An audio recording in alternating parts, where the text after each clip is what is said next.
అందరికీ నమస్కారం. ఈరోజు కథ జాబిలి కోసం పార్ట్ 35 రచించిన వారు శాలిని గారు. ఇక కథలోకి వెళ్ళిపోదాం. కార్తీక్, అను, నువ్వు రవిని జాబ్లో నుంచి పంపించకుండా ఉండవలసింది. అను, ఈరోజు ఇక్కడ జాబ్ మానేయకపోతే రేపు మార్నింగ్ వేరే కంపెనీలో జాబ్ ఎలా జాయిన్ అవుతాడు? కార్తీక్, అంటే రవికి ఆ కంపెనీలో జాబ్ వచ్చిందా? అను, అవును, రవి మెయిల్స్ చెక్ చేసినప్పుడే నాకు విషయం తెలిసింది. అందుకే ఇలా చేశాను. కార్తీక్, ఇలా చేసే బదులు తనని క్షమించి ఇక్కడే జాబ్ కంటిన్యూ చేయమనొచ్చు కదా.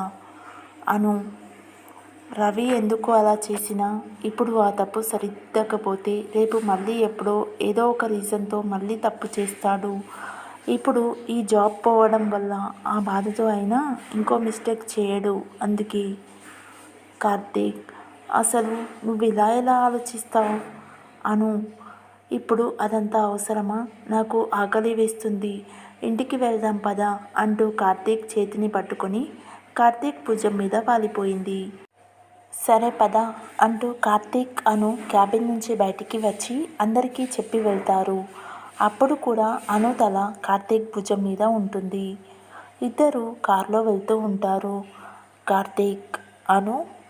అను, చెప్పు కార్తీక్.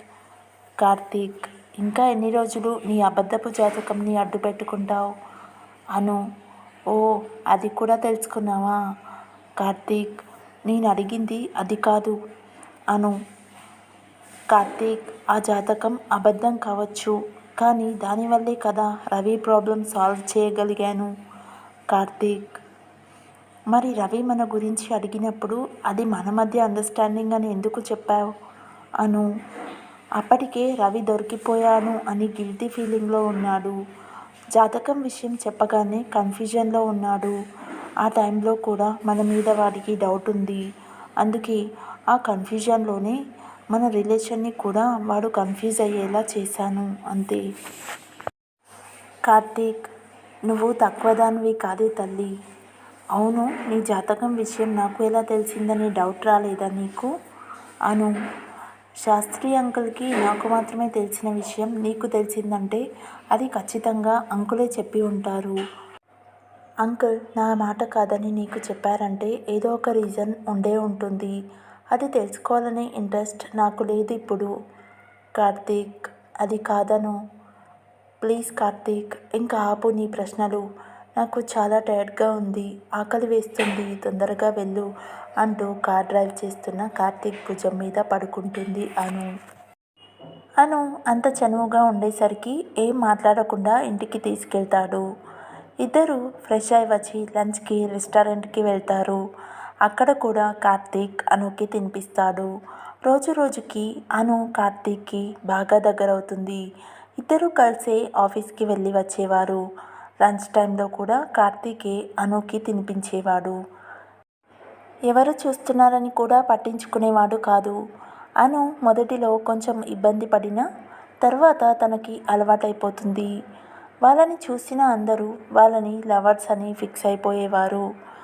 ఒకరోజు అనుకి భోజనం తినిపిస్తూ కిషోర్తో మాట్లాడుతూ ఉంటాడు కార్తీక్. మాట్లాడుతూనే అను పెదవులపైన ఉన్న మెతుకులు వేలితో తీస్తూ కిషోర్తో మాట్లాడుతూ ఉంటాడు. కార్తీక్ వేలు తన పెదవులను తాకగానే అనులో ఏదో అలజడి మొదలవుతుంది. గుండెల్లో గుబులుగా ఫీల్ అయి నాకు చాలు, నేను వెళ్తాను అంటూ చైర్లో నుంచి పైకి లేస్తుంది. ఎక్కడికి వెళ్ళేది? నువ్వు సరిగ్గా తినలేదు అంటూ కార్తీక్ అను చేయి పట్టుకొని ఆపుతాడు. అను ఇబ్బందిగా కూర్చుంటుంది. కార్తీక్ తినిపిస్తుంటే తింటుంది, కానీ కార్తీక్ కళ్ళలోకి చూడలేకపోతుంది. కార్తీక్ అదేమీ పట్టించుకోకుండా కిషోర్తో మాట్లాడుతూ అనుకి తినిపిస్తాడు. కానీ అను పడుతున్న ఇబ్బందిని శాంతి గమనించి చిన్నగా నవ్వుకుంటుంది. రోజు అను కార్తీక్ కలిసి ఆఫీస్కి రావడం, కలిసి వర్క్ చేసుకోవడం, కలిసి గుడికి వెళ్ళడం, కార్తీక్ ఫ్లాట్కి వెళ్ళడం అలవాటైపోతుంది ఇద్దరికీ. పెళ్ళి ఫిక్స్ అయిపోవడంతో అను కార్తీక్ మధ్య తాను ఉండకూడదు అని కిషోర్ కూడా ఎక్కువ నిత్యతో టైం స్పెండ్ చేస్తాడు. అను రోజుకొకసారైనా రూపా గారితో మాట్లాడుతూనే ఉంటుంది. ఒకరోజు గుడికి వెళ్ళిన అనుని కార్తీక్ని చూసిన శాస్త్రి గారు కార్తీక్ ఒంటరిగా ఉండడం చూసి కార్తీక్ దగ్గరికి వెళ్తారు. దూరంగా పిల్లలతో ఆడుకుంటున్న అనుని చూస్తూ ఉంటాడు కార్తీక్. శాస్త్రి గారు కార్తీక్ కార్తీక్ చెప్పండి అంకుల్. శాస్త్రి గారు అనుని ఇలా చూస్తూ ఉంటే నాకు చాలా సంతోషంగా ఉంది. తను తల్లిపోయిన బాధ నుంచి అను ఇంత త్వరగా తేరుకుంది అంటే అది నీ వల్లే. నిజంగా అను పట్ల నీ బాధ్యత చూస్తుంటే నాకు చాలా సంతోషంగా ఉంది. కార్తీక్ అను పట్ల నాకు ఉంది బాధ్యత కాదు అంకుల్. తాను సంతోషంగా ఉంది అని అనుకొని బాధ్యత తీరిపోయింది అనుకోవడానికి. అను పట్ల నాకు ఉన్నది ప్రేమ. అది నేను చచ్చే వరకు అనుతోనే ఉంటుంది. శాస్త్రి గారు సంతోషం కార్తీక్. కానీ అను మొహంలో చాలా ప్రశాంతత కనిపిస్తుంది. తల్లిపోయిన బాధ మాత్రమే కాదు, మనసులో ఏ బాధ లేకుండా చాలా సంతోషంగా ఉన్నట్లు కనిపిస్తుంది. కార్తీక్ అవును అంకుల్, నాకు అదే ఆశ్చర్యంగా ఉంది. శాస్త్రి గారు ఆశ్చర్యం సంగతి పక్కన పెట్టి మాకు పప్పన్నం పెట్టే పని చూడు కార్తీక్. కార్తీక్ సిగ్గుపడుతూ ఊరుకోండి అంకుల్, మేడం గారు ఒప్పుకోవాలి కానీ ఇప్పుడే పెళ్లి చేసుకోను. కానీ తన మనసులో ఏముందో తెలియాలి కదా. శాస్త్రి గారు తన మనసులో ఏముందో తెలియాలంటే ముందు నీ మనసులో ఏముందో చెప్పాలి కదా. కార్తీక్ అయినా తనకి తెలుసు కదా అంకుల్ నా ప్రేమ గురించి. శాస్త్రి గారు గుడిలో ఉన్న అమ్మవారికి కూడా మన గురించి అన్నీ తెలుసు. అయినా మనం వెళ్ళి మన కోరికలు ఆవిడ ముందు చెప్తున్నాం కదా, ఇది అంతే. కార్తీక్ అంతే అంటారా? అను వెనుక నుంచి ఏంటి అంతే అంటారా అంటున్నారు. శాస్త్రి గారు ఏం లేదమ్మా. కార్తీక్ రాణిగారి ఆటలు అయితే వెళ్దామా? అను నవ్వుతూ వెళ్దాం పద, వెళ్ళొస్తాం అంకుల్. కార్తీక్ వెళ్ళొస్తాం అంకుల్. ఇంటికి వచ్చిన కార్తీక్ శాస్త్రి గారు చెప్పిన దాని గురించి ఆలోచిస్తాడు. ఆ ఆలోచనలో ఉండగానే కిషోర్ వచ్చి తన పక్కన కూర్చోవడం కూడా గమనించాడు. కిషోర్కి కోపం వచ్చి కార్తీక్ చెవిలో గట్టిగా బావా అంటూ అరుస్తాడు. కార్తీక్ ఉలిక్కిపడి కిషోర్ని కొడుతూ ఉంటాడు. అను వచ్చి ఏమైంది అని అడిగితే ఏం లేదు నువ్వు వెళ్ళను అంటూ కిషోర్ని బాల్కనీలోకి తీసుకెళ్తాడు. కార్తీక్ ఏంటిరా అలా అరిచావు? కిషోర్ మరి నేను పక్కన వచ్చి కూర్చున్నది కూడా చూడకుండా ఏం ఆలోచిస్తున్నావు? కార్తీక్ గుడిలో శాస్త్రి గారు చెప్పిందంతా చెప్తాడు.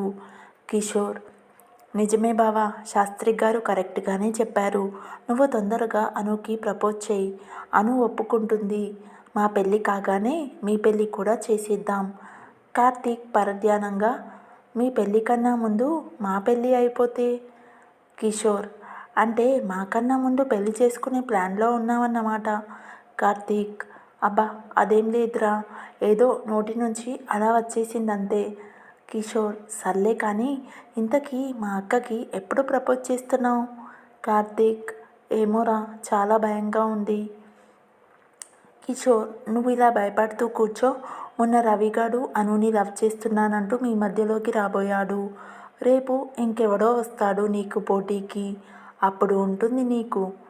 కార్తీక్ ఒరేయ్ అలా భయపెట్టకురా, తొందరగానే చెప్పేస్తాను. కిషోర్ గుడ్. ఒకరోజు కార్తీక్ అను ఫ్లోర్లోనే సీరియస్గా వర్క్ గురించి డిస్కస్ చేస్తూ ఉంటారు. వాళ్ళ పక్కనే కిషోర్ కూడా ఉంటాడు. ఇంతలోనే ప్యూన్ వచ్చి ప్యూన్ అను అమ్మ మీకోసం ఎవరో వచ్చారు, బయట కారిడార్లో ఉన్నారమ్మా. అను ఎవరు బాబాయ్ వచ్చింది? పేరు ఏమీ చెప్పలేదా? ప్యూన్ చెప్పారమ్మా, మహారాజ్ అంట. ఆ పేరు వినగానే కార్తీక్ అను ఇద్దరూ ఉలిక్కిపడ్డారు. అను ఆశ్చర్యంగా ఏంటి మహారాజు వచ్చాడా నా కోసం? కార్తీక్ నేను ఇప్పుడే వస్తాను ప్లీజ్ అని చెప్పి వెళ్ళిపోతుంది అను. కిషోర్ కార్తీక్ ఎవరు ఈ మహారాజ్? అను అలా పరుగున వెళ్ళింది.